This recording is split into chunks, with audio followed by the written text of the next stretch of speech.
really got lucky out there. Really, the last 2 weekends, we haven't been dealing with too much humidity. We've had those cooler mornings, so I think all of us will soak up that fall-like weather while we can, right? Absolutely. You know, nice out there for the game where, you know, tailgating was probably feeling great. We had a lot of football out there yesterday and today, and that actually ties right in to our weather trivia for tonight.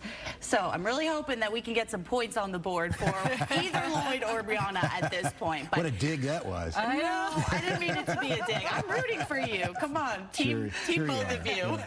But here's our weather trivia question for tonight. Can a football travel farther in warmer or colder air?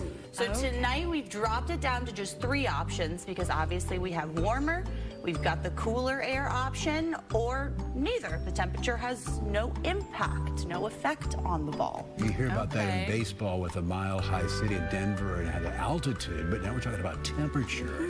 See, I feel like you've got an edge on me already because I didn't know. No, because you already know that fact about which has nothing Colorado. to do with the question, of course, but you know. Your hint is think about the classics that we know about warm air rising. How that factors into what might be happening that the ball is interacting with, you know, as you're throwing it or kicking it. Oh my goodness, I'm pondering. I'm going to hurt my brain. I know Lloyd's like, ooh, this one's in my wheelhouse. I don't know. Well, okay, I'll post the question again on Facebook, and we'll have the answer coming up at 10. All right. So let the brain start turning, my friends.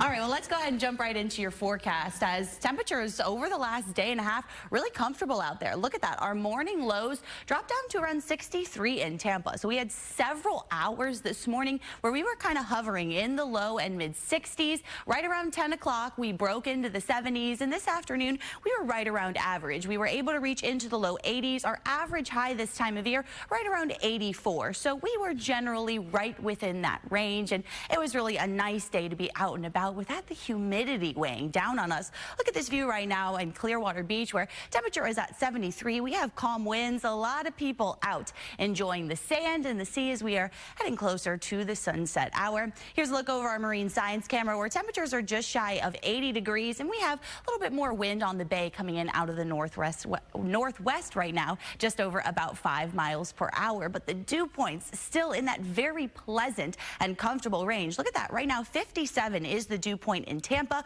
We're even in the upper 50s right now for Brandon with low and mid 60s for the coast and our inland spots. Also hanging on to those cooler feeling dew points. And that's really the case all across the state from Pensacola even down to Miami and West Palm right now, seeing dew points in the 60s. So all of us benefiting from that drier air. And that was thanks to a cold front that kind of moved just across the state through the day yesterday. And that drier air is going to keep us in this more comfortable feeling range. We won't have that humidity creeping back into the 70s here for the next few days. Instead, we'll be enjoying 50s and 60s here, and that less humid feeling air is going to hang with us despite the warm afternoon temperatures, which are really going to be the story here for the next few days. And so is the dry weather, and that's as high pressure starts to really build in, dominating over the southeast. That's going to lead to really no rain chances in pretty much the next week or so.